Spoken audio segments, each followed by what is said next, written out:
Hey folks, welcome to the MLS studio in Midtown Manhattan. I'm Matt Doyle with Bobby Warshaw and Gregg Berhalter, the new head coach of the U.S. men's national team. We got him on the board.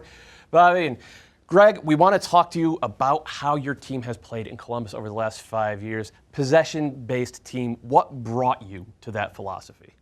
I think as being a defender myself, I always had a hard time processing teams that had a lot of movement that wanted to disorganize us.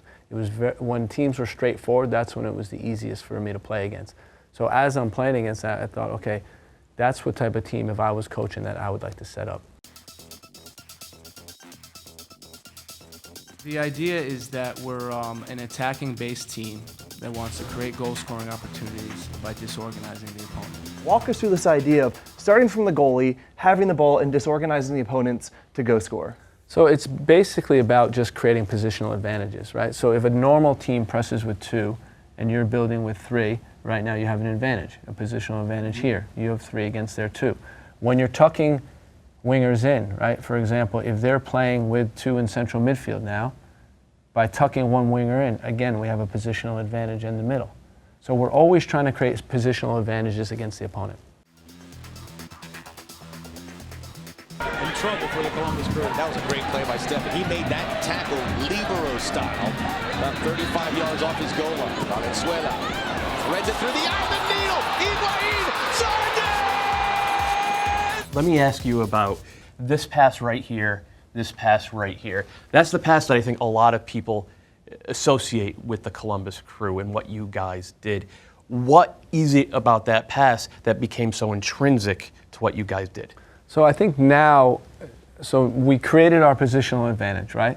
But now the opponent has to react to us. So what they need to do is now they need to close that advantage by sending one of their wingers forward. So now if they have a winger who's trying to release to our 3, now it creates a question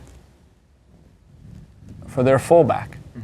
When we have our winger in this position, if Will Trapp, for example, had the ball and he sees now the number 4 is coming to close down the number 3 in this position, this becomes the open player because our winger is holding their fullback back. So now we play to the winger, and now something has to transpire. If he releases here, now we're going to have space to play the number 11.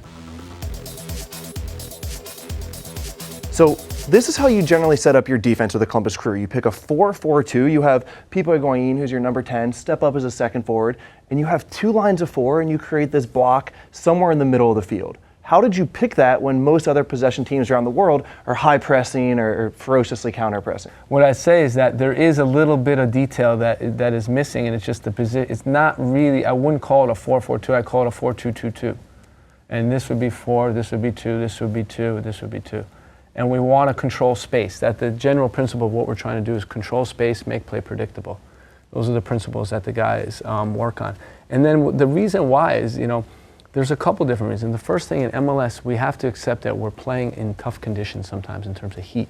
We played games in Kansas City where it was almost 100 degrees this year. We played some home games, 90 degrees. I felt that if we're going to be a high-pressing team, it could take too much energy out of the group, right? So we want it to be more of a controlling type of team where we can control the opponent based on our defensive movement as well, not just offensively.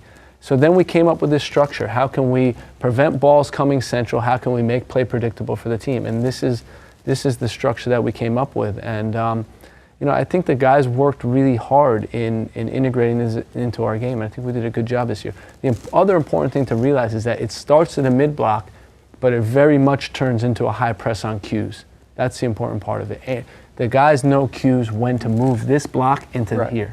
And just so you don't have to give away all your secrets, like one of the little cues, for example, is if a team plays backwards. If the team on the ball, the opponent plays backwards, maybe there's a bouncing ball, that's a cue universally for all teams around the world to say, hey, let's go. The first guy puts pressure on the ball and everyone follows. And I assume yours are pretty similar to what everyone else does. Yeah, I guess it would, part of the backwards pass would be depending on how far the backwards pass is. If the fullback had the ball and he passes back to the goalkeeper, we wouldn't necessarily make that run. The distance would be too far. Right. So it's just depending on the distance of the back pass. You've played a pretty defined style in Columbus, but you've also adjusted. New England tried to press you this year and you played long, and against the Red Bulls in Toronto in the past. How do you know when to adjust? How do you know when it's the right time to stick to this style, but say maybe today is not the day for that? I think it's weighing how much we can hurt them versus how much they can hurt us.